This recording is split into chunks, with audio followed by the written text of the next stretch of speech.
So yet another unfortunate development with the National Stadium lights and the now last-minute rescheduling of the crucial World Cup qualifier, a midweek game now to be played in the 3:30 summer sun, obviously, a disadvantage to the Reggae Boyz, most of whom play their football in the cool climate of Europe.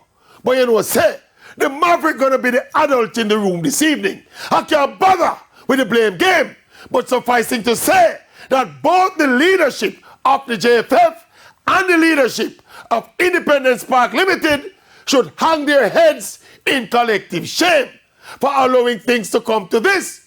But we still implore as much football fans as possible to go out and support the Reggae Boyz because they need it. Forget about the stadium lights, the evening sun, and even the JFF and the government. Forget about all of them.